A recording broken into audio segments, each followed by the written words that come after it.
started this channel roughly 2 years ago on almost a love and light type path. It wasn't quite love and light, but almost there. I mean, I had a Jack Fresco philosophy of the world that hasn't necessarily changed. And to me, it made all the sense in the world that human beings had inherent value. And I understand that that's a political perspective. Because even though I believe it, somebody else can take a different perspective of those things, but I believe people have inherent value. Pursuant to such, people are infinitely more valuable than profit. So much so that a person cannot nor should be commodified. Again, that's a political perspective. If there is one billionaire, there should be nobody who is poor or even feel poor. Now, I look at this stuff and I think that makes all the sense in the world, but other people don't necessarily think that way, especially when you're looking out in the population. I mean, to me, people function basically due to their environment. Meaning, if they don't have the things that they need, food, clothing, shelter, something that makes them feel acclimated to their environment and around other people that are around them, they show aberrant behavior. They show glitches, things that they wouldn't necessarily, from a consciousness standpoint, otherwise show. I think this makes all the sense in the world. But again, this is not necessarily the way our society functions. Meaning, the society should run in a way where human beings are the point, where the betterment of human beings are the point. And technology that is developed should be used for the betterment of those human beings, not as something to essentially have them compete against. You shouldn't have a person in your society that is poor or in lack. That's my point. The profit should work at the behest of human beings, not the other way around. For whatever reason, that is not the shared belief. You don't get a situation where 95% of the wealth gets ferreted off to the top 1% in a society where human beings matter more. There was no way for me to stay with that particular argument when the society is nowhere near that argument, near that notion of a society that looks that way. Any argument that I make at that point has to be made in the context of where we are to move us to where I think we ought to be. Part of that is, making the inherent worth argument, meaning you should have an idea of yourself that says, as a society, we should supply these things to one another, working as a collective. The majority of us are under one banner, that banner being class. Let's argue class. And let's argue this notion that, under this banner of class, since the majority of us are not going to be millionaires and billionaires, we should function in a way that is within our collective best interests. And a second point to that particular argument, any billionaire and any millionaire that is in existence is in that existence because a person in one of the other classes, the lower class, bought their product, worked in their stores, or worked in a collective sense to allow them tangentially to be free from fear of fire or free from fear of crime, meaning the fire department and police, not to mention the roads that even gets people to their stores and businesses. Meaning their existence is entirely a flaw of policy, and not just a flaw of policy, a flaw of us allowing something like this to take place. Meaning, why on earth is 95% of the income gains going to the top 1% when us, is infinitely necessary for them to be who they are? Even if the money was inherited, at one point, that money was somebody bought their product, worked in their stores, or created the situation to which they could exist. Meaning that this is somewhat of a policy issue, and this is somewhat of a us issue, recognizing that there is an inherent worth in human beings that we should say as a collective that shouldn't happen. There's no situation whereby that should happen, considering we are necessary for the process. If you are entirely necessary for this process, why are you okay with the wealth being expropriated to a top class in that way? You have democratic will, democratic choice, and it still comes out to be this situation. You are entirely and infinitely necessary for them to even exist. And yet you allow yourself to be put in a situation where all of the gains, for the most part, go somewhere else. Why are you okay with that? That's kind of the argument that I make when I talk about this stuff, because I look at this and say, this does not make any sense. It only makes sense in the context of a consciousness issue of the population itself. How does that change? How does that change? There's no way to change that just by talking from that on the outside. You have the ability to either work within the context of a system, meaning law, or work outside that context of a system, meaning some level of a revolution. And the moment that you start working in the context of the system itself, you get your structure changes. You're stuck in this thing where you're stuck within bounds. Fact is, this happens because of policies that have taken place for the last 40, 50 years. Abandonments, outright betrayals by the Democratic Party. And yes, the Republican Party, because they're not supposed to be working for their donors. They're supposed to be working for the betterment of the country. And that's not what takes place. When you see something like this, 91% of the better finance candidate wins. That's also in the presidency. Think about what that means. 91% of the better finance candidate wins. Then it becomes a little bit more clear, right? Yes, human beings have inherent value. That is not, however, the way it is discussed or talked about. And yes, it is infinitely necessary for you to work at the behest of that billionaire or buy that billionaire's products in order for that person to even be a billionaire. And yet, because despite it being entirely necessary for that to be true, the wealth goes elsewhere. Those are laws. Those are policies. And it makes sense in this context. If you was a candidate running in this race, who do you listen to? Pitchforks or finances? Especially when you see that 91% of the better finance candidate wins. Me hollering about cash matters less when you have a system of laws and everything else that's in place that allows this to take place with candidates who have every incentive in the world to lean in the direction of the people who are giving them cash. Cash flows and expropriated, yes, from a consciousness standpoint that allows it, but also from the standpoint of law. And if it's going to be dealt with, it has to be dealt with in both terms.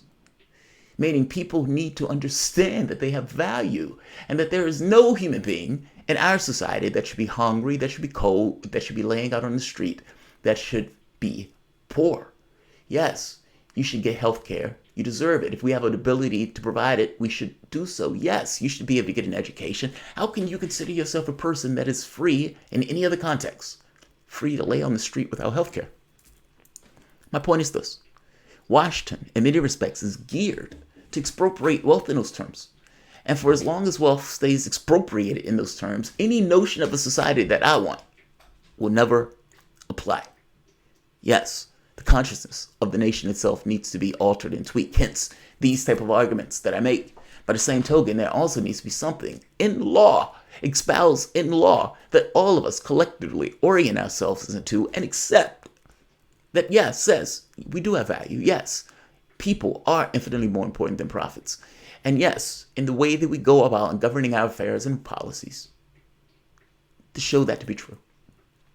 The argument has been made in both terms. Every incentive in the world is to come out like this. Every incentive, if you're in Washington. One of the things that I loved about AOC's speech is that she gets that across in a raw and somewhat unfiltered way. I mean, the speech that she gave at the Bernie Sanders endorsement was honest in a way that you don't necessarily see in many politicians. It's almost like if you're watching a story and you see the person, the character that you're following, get involved into something that they weren't necessarily involved in the first place. And this is essentially AOC.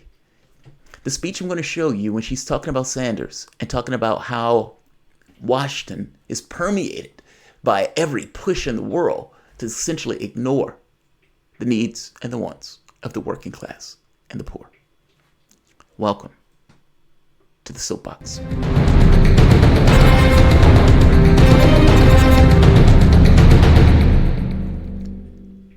My name is Jamarl Thomas. This is the Progressive Soapbox. Guys, if you dig this content, please like, share, subscribe.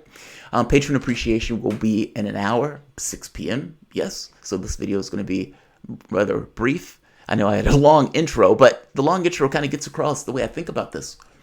AOC has a certain framing of the world in regards to democratic socialism.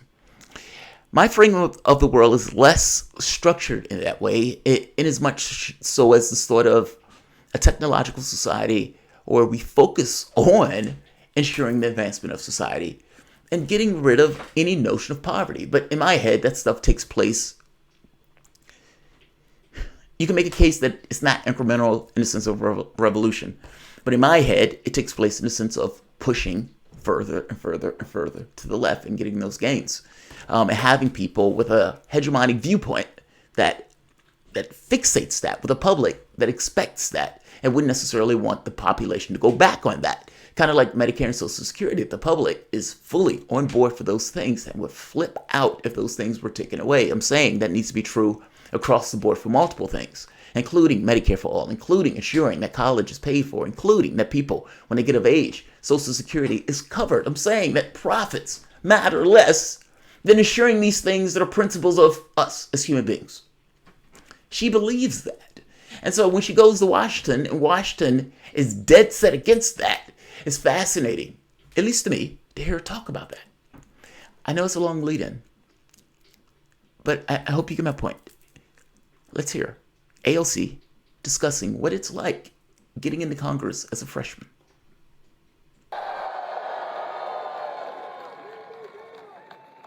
Now that I'm on that other side, I can tell you the halls of Congress are no joke. It is no joke to stand up to corporate power and established interests. It is no joke. It's not just about standing up and saying these things, but behind closed doors, your arm is twisted, the vice pressure of political pressure gets put on you, and every trick in the book, psychological and otherwise, is used to get us to abandon the working class. And it has been in that experience over the last 9 months that I have grown to appreciate the enormous, consistent, and nonstop advocacy of Senator Bernie Sanders.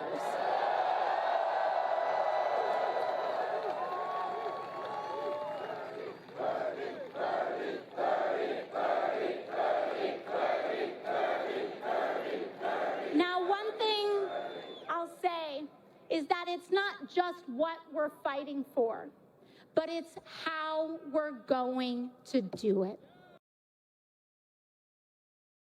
I hope you understand what she means. Pressure. It permeates Washington. And not just from the standpoint of corporation and corporate interest and the interests of the wealthy, but also her own party. Because regardless of what AOC wants, ultimately AOC is part of another club, of another team. That team is going against the other team. Pressure within the context of the party and wanting her to vote and push a particular way, especially when her viewpoint is counter to what the establishment narrative is, that's pressure.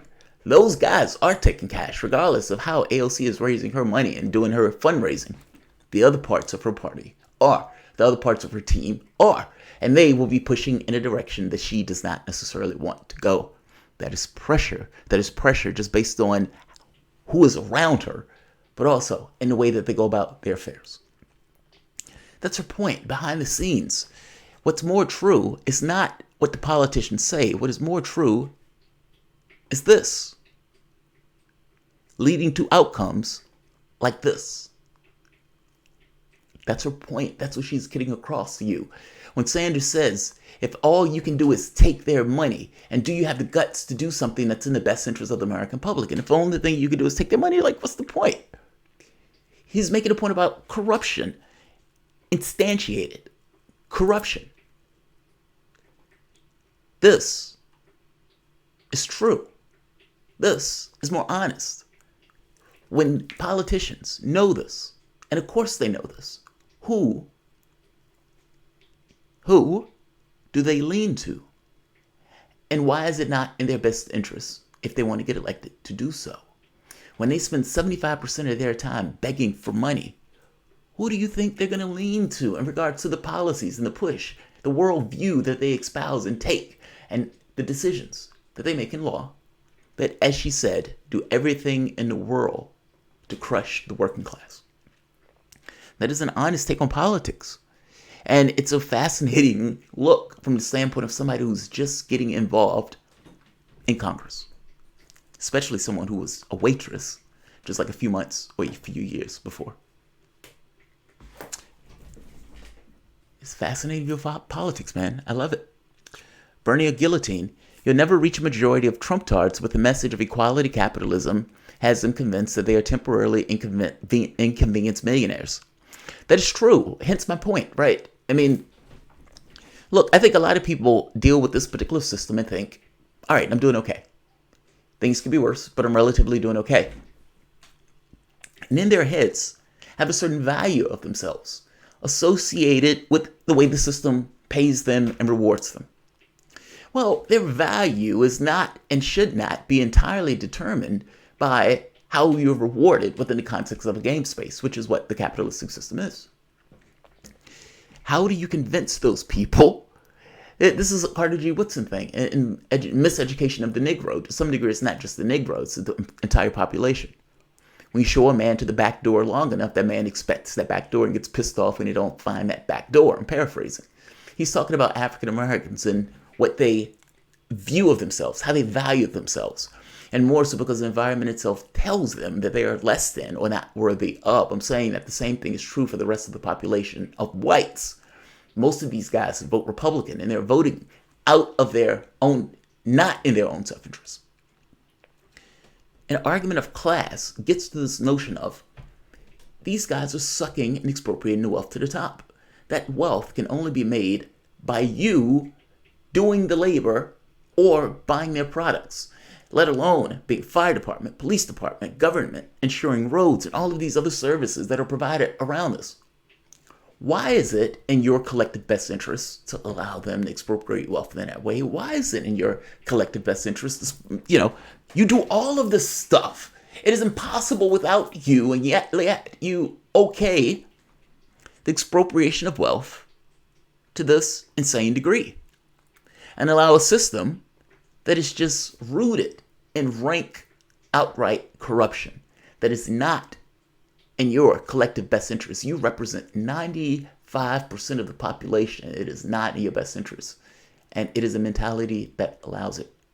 The argument is twofold. She's seeing this in a political sense of why it's this way. I'm making the point that it also needs to be made clear in a person sense that you are worth more than the paycheck that you receive. Infinitely more.